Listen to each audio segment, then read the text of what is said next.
ये पांचवा सत्र जो है इस टर्म का जो है शुरू हुआ। दुर्भाग्य से ये लगभग पूरा का पूरा सत्र जो है वॉश आउट हो गया। केवल 2 दिन, जिस दिन ऑपरेशन सिंदूर के बारे में चर्चा हुई, वही 2 दिन चल पाया। तो इस पूरे सत्र में मैंने 40 प्रश्न जो है स्टार्ड और अनस्टार्ड क्वेश्चन जो है वो डाले। इसमें 32 इस क्षेत्र से संबंधित था और 8 जो थे वो जनरल थे, जो पूरे देश को जो प्रभावित करता है वो ऐसे प्रश्न थे। इसमें से 3 स्टार कैटेगरी के प्रश्न थे और बाकी 37 जो है वो अनस्टार कैटेगरी के प्रश्न। इसके अलावे 19 बार 0 आवर का प्रश्न मैंने लगाया, इसमें लॉटरी के द्वारा, इसमें हर दिन 20 लोगों को बोलने का अवसर मिलता है। तो 5 दिन मेरा नंबर आया। मैं बहुत लकी था, 5 अलग अलग विषयों पर मैं बोल सकता था अगर सत्र चलता रहता। लेकिन हंगामे के भेंट हो गया।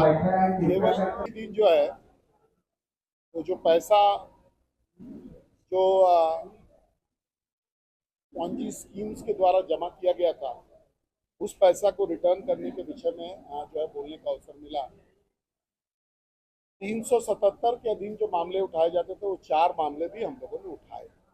कुल मिला जुला करके जो 100% जितना मैं डाल सकता था, डालने के विषय में लिख करके दे सकता था, वो 100% हम लोगों ने दिया। 100% एक्सेप्ट भी हुआ। इसके अलावा अगर सत्र चलता तो कई एक बार कई एक विषय पर, कई एक डिबेट्स में, कई एक अलग चीज में बोलने का भी अवसर प्राप्त हो सकता था, जिससे कि क्षेत्र का और भी कुछ भला होता। लेकिन दुर्भाग्यपूर्ण रहा कि ये अवसर मुझे नहीं। विपक्ष ऐसा बोल रहा है कि विपक्ष केवल राजनीति ही करती रह गई। सबसे पहले ऑपरेशन सिंदूर के बारे में राजनीति हुआ कि भाई प्रमाण दिखाइए, ये बताइए कि ट्रंप ने मध्यस्थता किया कि नहीं किया।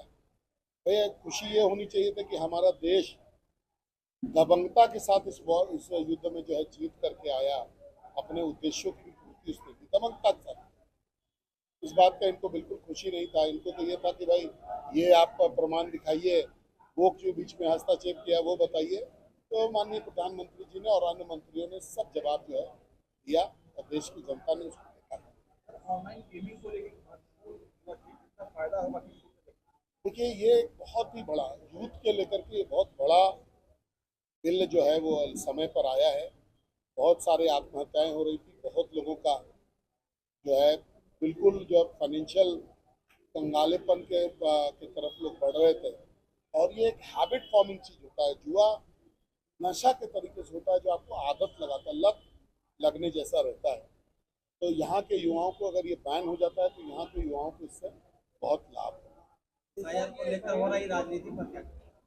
देखिए, SIR एक स्वतः प्रक्रिया है जो पहले से भी होता रहा है। ये पहली बार नहीं हो रहा है, पहले से होता रहा है और आगे भी होगा। ये जो प्रक्रिया है, ये प्रक्रिया चुनाव आयोग के द्वारा किया जा रहा है, सरकार के द्वारा नहीं किया जा रहा है। और सरकार चुनाव आयोग के कामकाज में हस्तक्षेप नहीं कर सकती है, ये स्पष्ट है।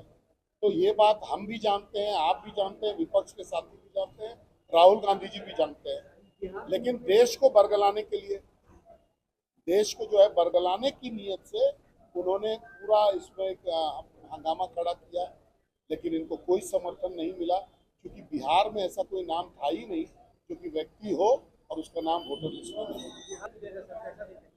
देखिए, ये चुनाव में फायदा के लिए नहीं किया जाता, लेकिन लोकतंत्र में ये जरूरी है कि जो सरकार बने वो बहुमत से बने, लेजिटिमेट वोट से बने।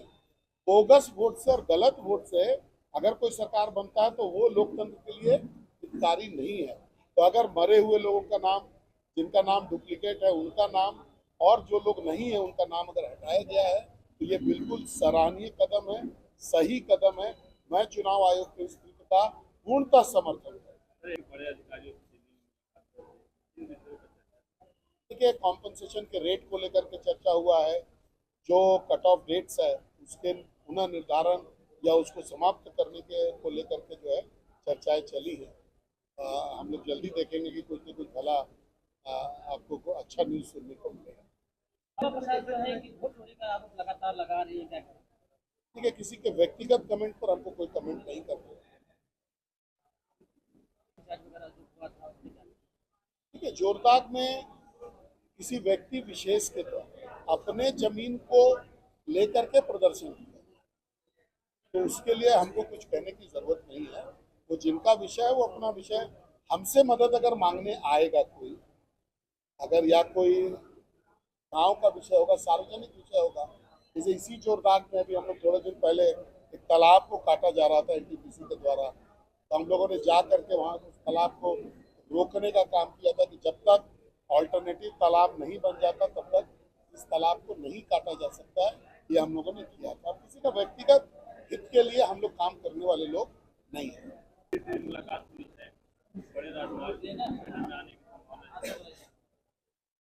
देखिए, हजारीबाग बाईपास को लेकर के ये जो चतरा वाला जो रोड है वो बगोदर वाले रोड के साथ बाहर बाहर जुड़े एक बाईपास का निर्माण हो, उसको लेकर के, और आपको ये सुल्ताना से लेकर के बिहार के बॉर्डर तक जो सड़क है उसका निर्माण को लेकर के जो है मैं गडकरी जी के पास गया था, और दोनों में ही सकारात्मक जो है जवाब मिला है।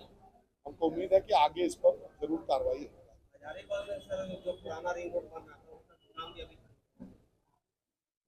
इसी रोड को लेकर के तो काम रुका हुआ नहीं है, राज्य सरकार ने उस काम को समाप्त कर दिया है। वो जो है रांची NH-33 से लेकर के ये जो पसई बगीचा तक की रोड आया है, उसमें भी दो जो ब्रिज है, ओवर ब्रिज है, वो पेंडिंग है। ये राज्य सरकार का काम था और ये काम अब स्थगित हो गया, समाप्त हो गया। लेकिन इसके बाद जो है अभी केंद्र से हम लोगों ने आग्रह किया है, मेरू के पास नागवा टोल के आसपास से गुजरते हुए इस NH-33 को बाईपास करते हुए जो आपका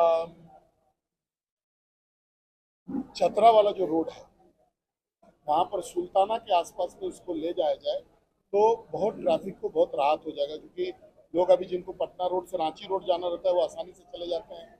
अब अगर पटना वाले रोड से किसी को कटकम सांडी वाले रोड पे, चतरा वाले रोड पे या बड़का गांव वाले रोड पे जाना होगा तो भी इससे आसानी होगी।